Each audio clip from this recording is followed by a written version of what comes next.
시청자 여러분 안녕하십니까? VOA 뉴스투데이 시작합니다. 북한 김정은 위원장이 금강산 관광지구를 시찰하고 이 한국이 지은 시설을 철거하라고 지시한 것은 트럼프 대통령을 향한 행보라는 분석이 나왔습니다. 북한이 정한 협상 시한인 연말을 앞두고 이 미국의 제재 완화를 계속 요구하고 있다는 건데요. 첫 소식 김영교 기자가 취재했습니다.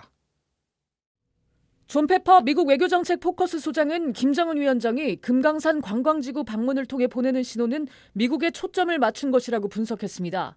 트럼프 대통령 재임 동안 제재 해제를 얻겠다는 의도라는 설명입니다. He knows that Donald Trump is, his best chance at getting an agreement. He knows that South Korea basically has to follow U.S. policy in this regard. 미국 국익연구소의 해리 카지아니스 한국 담당국장도 비슷한 분석을 밝혔습니다. 스웨덴 실무 협상에 결렬을 선언한 북한은 제재 해제를 위해 미국의 관심을 얻어내는 데 집중하고 있다는 겁니다. And I think for the moment, Kim is really focused on trying to get America's attention and probably trying to get another summit. 켄 고스 미 해군 분석센터 국제관계국장은 최선희 북한 외무성 제1부상이 김 위원장을 수행한 사실에 주목했습니다. 실무 협상에 진전을 내지 못한 데 대한 일종의 불만을 표한 것일 수 있다는 설명입니다. And the fact that Cho Sun-hui was part of this delegation that went to Mount Kumgan really kind of reinforces the point that this issue is really tied to the frustration that North Korea feels and the lack of progress that has been made in the U.S.-North Korean dialogue. 기본적으로는 한국에 대한 불만 표출이라는 지적도 있습니다. 김 위원장이 개성공단과 금강산 관광객의 의지를 밝히고 북한 당국은 미국과 관계없이 한국이 나서라고 거듭 주문했지만 한국이 따르지 않은 데 대한 불만과 북한 주민들에겐 자력갱생의 불가피성을 강조했다는 설명입니다. I think they're targeted at South Korea and at North Korea. It's a message internally, probably first of all, because he talks about repudiating a policy of dependence. 김 위원장이 한국에 의존한 선임자들이 매우 잘못했다면서 사실상 아버지 김정일 전 위원장 시대를 비판한 건 북한 경제의 시급한 내부적 변화를 예고한 것으로 분석됐습니다. 북한 경제 발전에 김정은 자신의 이름을 내걸면서 변화를 이끌어내기 위해 과거 정책과 거리를 둘 필요가 있었을 것이라고 전문가들은 지적했습니다. VOA 뉴스 김현교입니다. 김정은 위원장의 금강산 내 한국 측 시설 철거 지시는 외국 재산권 침해로 국제사회에서 신용만 악화시켜 북한 경제 발전을 저해할 것이라는 지적도 나왔습니다. 북한은 한국에서 빌린 9억 달러 넘는 차관을 비롯해 유럽 국가들에 대한 심각한 채무 불이행으로 국제 신용도는 세계 최악 수준입니다. 이어서 김영권 기자가 전해드립니다. 북한 경제 전문가인 조지타운 대학의 윌리엄 브라운 교수는 23일 VOA에 금강산 한국 측 시설에 대한 북한 김정은 위원장의 철거 지시는 숲을 못 보고 나무만 보는 형국에 비유했습니다.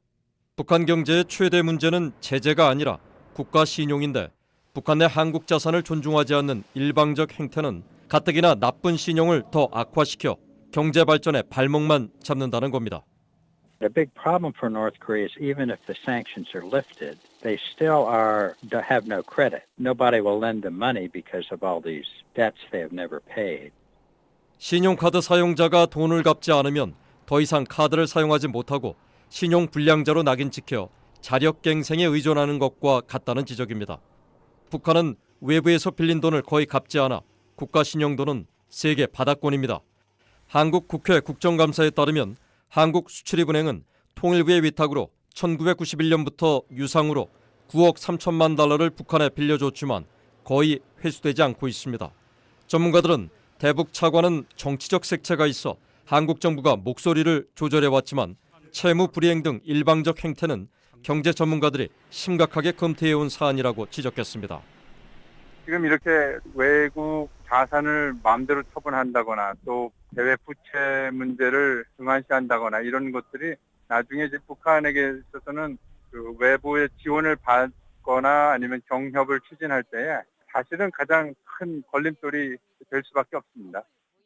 VOA가 각국 정부에 확인한 결과 북한은 2017년 현재 스위스에 2억 900만 달러, 스웨덴 3억 1,800만 달러, 오스트리아 1억 7천만 달러를 비롯해 영국, 체코, 핀란드, 루마니아 등에도 많은 빚을 지고 있지만 갚지 않고 있습니다.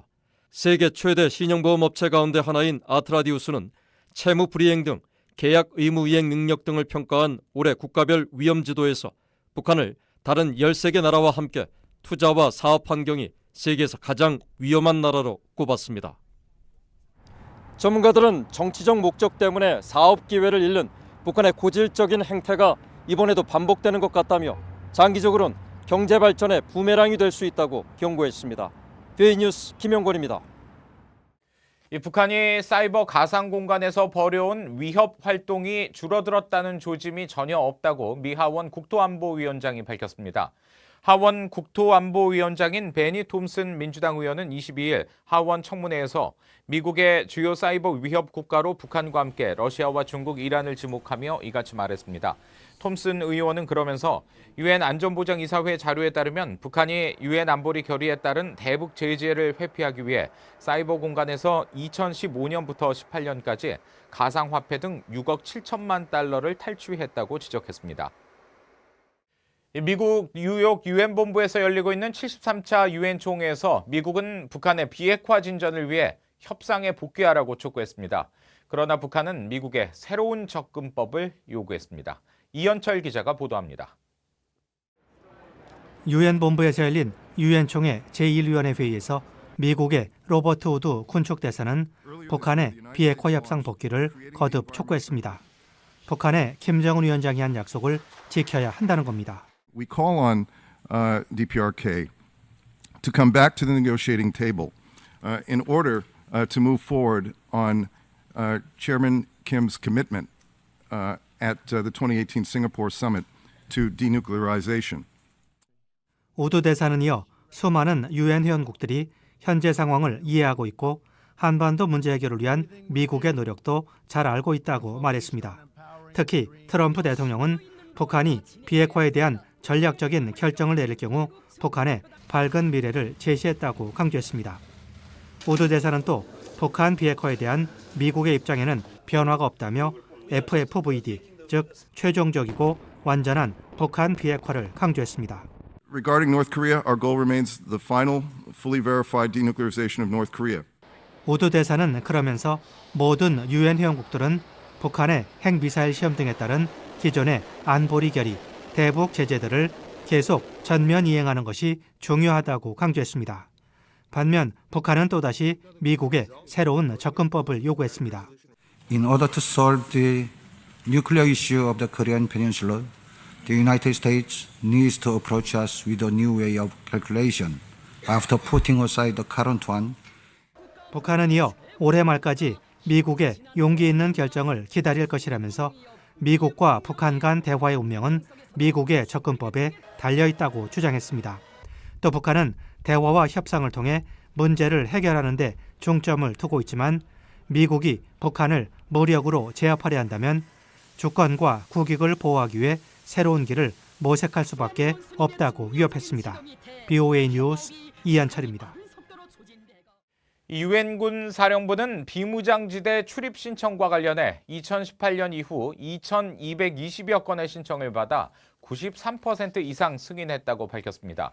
유엔사는 22일 보도자료를 통해 최근 비무장지대 출입에 대한 유엔사 허가 문제와 관련한 언론 보도는 정확하지 않다면서 이 같은 내용을 공개했습니다. 그러면서 유엔사는 비무장지대 내 안전하지 않은 지역에 대한 출입 신청이나 필요 정보나 서류가 갖추지 않았을 경우에만 비무장지대 출입을 불허했다고 설명하고 대한민국의 주권을 존중하며 정전협정 준수와 집행 책임을 유지하고 있다고 강조했습니다.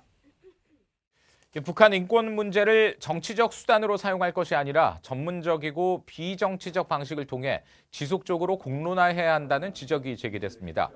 유엔 주재 한국 대사를 지낸 오준 경희대 교수는 23일 서울에서 열린 북한 인권정보센터 연례보고 세미나에서 정부의 북한 관계 개선 상황에서 북한 인권 문제 제기는 북한 정권 때리기라는 인식을 주는 것이 사실이지만 북한 인권 문제는 정치와 무관하게 지속적으로 다뤄져야 한다고 말했습니다. 통일부 장관을 지낸 홍용표 한양대 교수도 정치권에서는 북한 인권 이야기가 남북 관계에 부정적 영향을 미친다며 소극적 태도를 보인다고 비판하고 북한 인권 문제는 지속적으로 거론되고 해결 노력이 이어져야 북한 주민들이 인간적인 삶을 영위할 수 있다고 강조했습니다. 이상으로 VOA 뉴스투데이 마칩니다. 함께해 주신 여러분 고맙습니다.